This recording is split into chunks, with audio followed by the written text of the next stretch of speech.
All right, welcome to my channel. So I thought I'd start the channel off with a little bit of an introductory video. My name is Anthony. I'm 47 years old, and I am starting this channel to bring you some content about my Model S Plaid. There is a decent amount of content out there, but there are some things that I have been looking for that I have not been able to find about the car.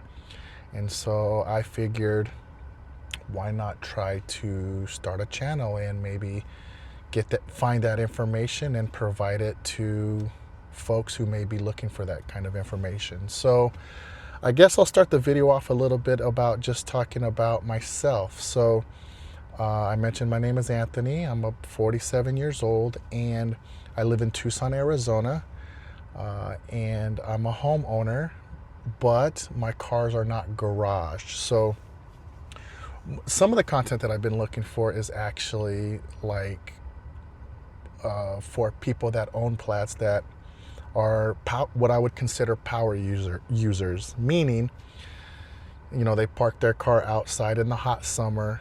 They track the car, they drag race the car, they take the car on long trips, they do a decent amount of supercharging, and I haven't really found a channel that is doing all of those things in terms of content. You've got some channels out there that are just doing strictly drag racing stuff, a couple of guys that are doing strictly like track day stuff. Then you got some guys that are doing like road trips, family trips, and things of that nature. And I am looking for content about, someone who's owned the car that has just kind of put the car through a lot and just kind of seeing how the battery's degradation holds up over time. So that's kind of what I plan to do on this channel. Now, with that being said, I want to make a couple things pretty clear. While I am a fan of Tesla and I own a couple, or a few I should say, I'm not what you would consider a super Tesla fanboy. I have my gripes and complaints. I'll talk about those things. And I have a couple about this car as well. And so I plan to kind of talk to you guys about that as well. So just a little bit more about me. I think I've kind of always been into cars. However, I wasn't always able to afford performance cars in my time. But now I do, and now I'm able to do that. I've been running a small dog training business for the last 17 years. It's treated me pretty good. And now, I'm able to kind of be a homeowner and own a couple of decent cars these days. And I made the move to electric because I do a lot of driving. I go to people's homes a lot for my line of work, and so for those reasons I do a lot of driving. I can do anywhere in between 50 to 100 miles a day. If you're from southern Arizona, you kind of know where like Wilcox and Benson and Fort Huachuca and Green Valley, Marana, Casa Grande, and I don't do it as much anymore these days, but I've driven to Phoenix plenty. So, but I service the greater Tucson area, and I work out of my home, but I also go to people's homes. And so for those reasons, I do a lot of driving. And now in the past, before electric cars were kind of a thing, I owned a pickup truck. I had a pickup truck for 10 years that I used to kind of do a lot of commuting. Then in my dog training time, while I owned that pickup truck, I also owned a cargo van that I had so that I could haul dogs around, but air condition them as well, because the summers in Arizona can be pretty brutal. And man, I spent hundreds of dollars a week in gas. And my dog training travels in terms of the need to haul dogs around kind of came to an end, and I decided it was time to move into something a little more economical. And I ended up in a Toyota Prius, And then from there, the electric journey started kind of with the BMW i3. I had a 335i, or my wife did anyways, and I ended up in an i3 because we took the 335i to get serviced, and I saw an i3 on the lot. One thing led to another. Drove the i3 for a couple of years. I really liked that little thing. But Tesla started to mass produce the Model 3. Eventually came the Model Y, and that was my first Tesla purchase.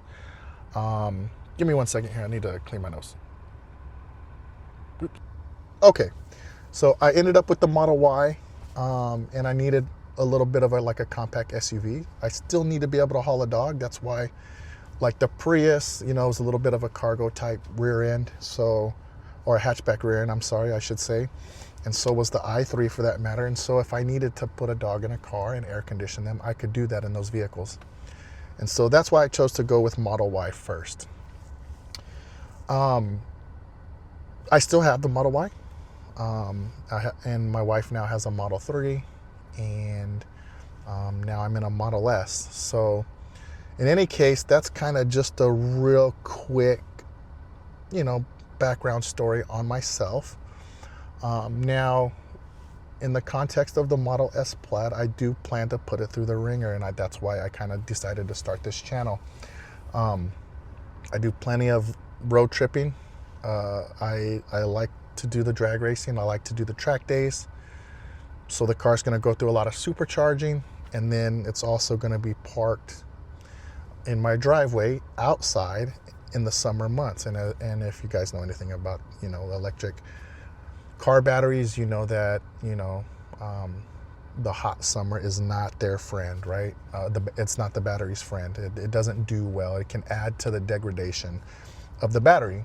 And so, in 5 to 10 years of ownership of the car, hopefully I'll be able to bring you those numbers. Now, as it stands now, I've owned this car for, March will be a year. So in about 6 weeks, it'll be 1 year of ownership. I do have the Tessie app installed on my phone, and it is showing about 5% degradation at this point. And I have done some road trips in the car already. I'm planning another road trip here in a couple of weeks with the wife. We're going to get away up north in Arizona in Sholo in a cabin for a couple of weeks. And then I'm going to make a run out there to Unplugged Performance and put an adjustable camber arm on the rear of the car so that we can preserve tires.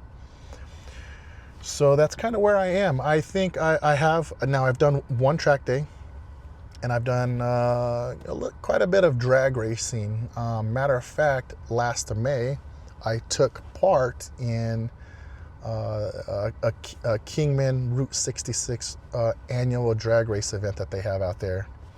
I had a buddy of mine who actually introduced me to the whole track and drag racing scene, told me about it, and he was a former Model 3 owner. Now he has a BMW M4. I'll plug his channel in the description, but his name is M4 Martin, and he's kind of been showing me the scenes. Now I'm pretty comfortable with it, but I did win a nice little sizable cash pot out there.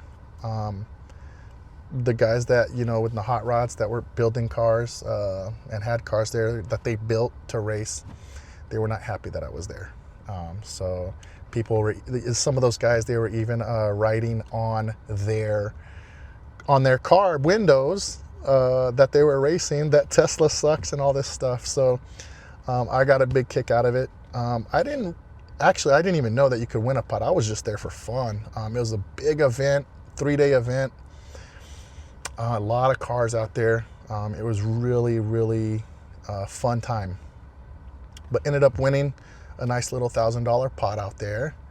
And then I won another pot here locally at the local drag strip at Tucson Dragway. And yeah, that's kind of, and then I've just done some Friday night drags and stuff like that. So anyways, that's kind of enough of a background on me and the car. Let me show you the car and what I've done, and we'll talk about what we plan to do next.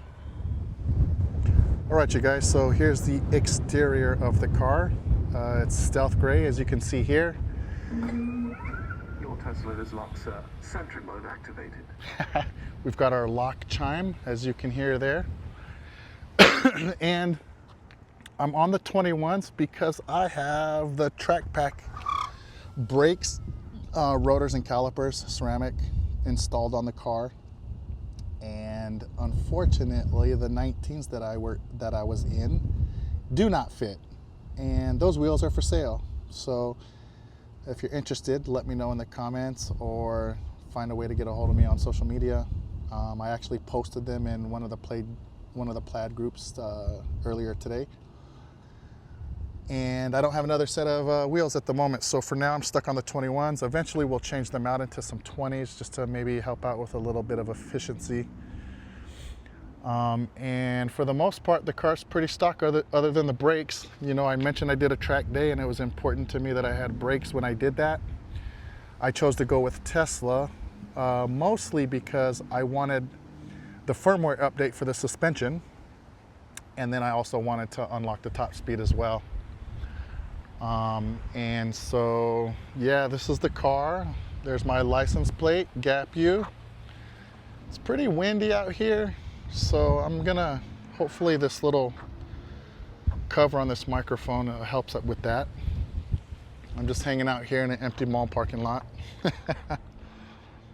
And so, yeah, this is my car so far.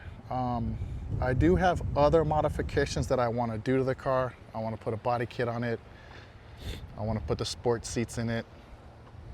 I'll probably do a wrap or a PPF of some sort. But all good things come in time. And yeah, this is the car so far. I'm pretty happy with it, but there are some small things. Matter of fact, I just had the charging port replaced earlier today, actually, at the service center. The other one broke for whatever reason. They were trying to make it customer pay. I had to push back a little bit in order to get them to warranty it, because the car's only got 13,000 miles, and you have to be careful with these service centers, man. You have to fight for it, otherwise they do not want to warranty anything, and that's not just Tesla, that's any car manufacturer.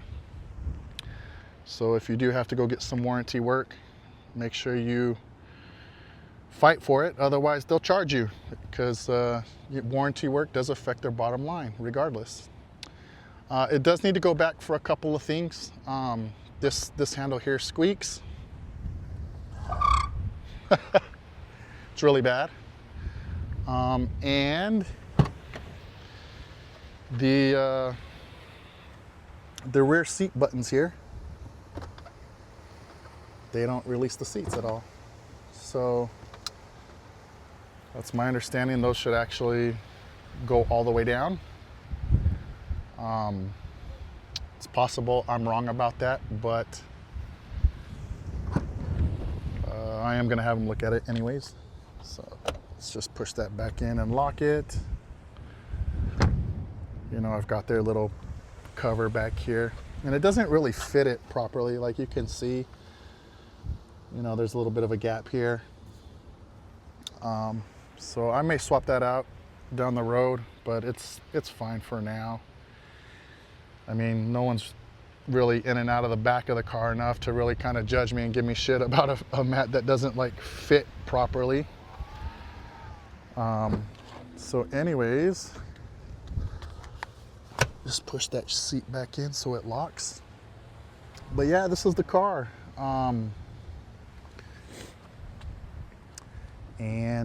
Yeah, we'll make some, we'll show you all the changes that we make to the car as we do that going forward. I'm excited. I plan to keep this car for a long time, and we're gonna see what these Tesla batteries are really made of. Right, you guys, so that's pretty much all I have to say in terms of starting the channel and introducing myself in the car. I don't think I have much else to say at this point.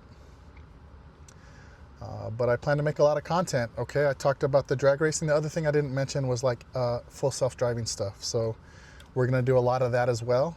And we hope to bring you along for their journey. FSD's gotten really good lately. So we'll bring you some videos of FSD. And like Southern Arizona, I don't think I've seen too much in terms of FSD out here. I know Jeeves in Phoenix is doing a little bit, but not a lot.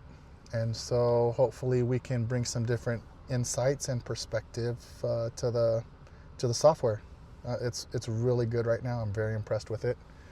But it was not that way before they did the whole AI neural network. It was when they were just writing lines of code. It had its moments where it was really good and really impressive, and then it would just like totally act like a robot and mess up in the worst way. So anyways, this is our first video. I think we'll wrap it up here. I've been blabbering long enough, and we'll see you in the next one. Peace.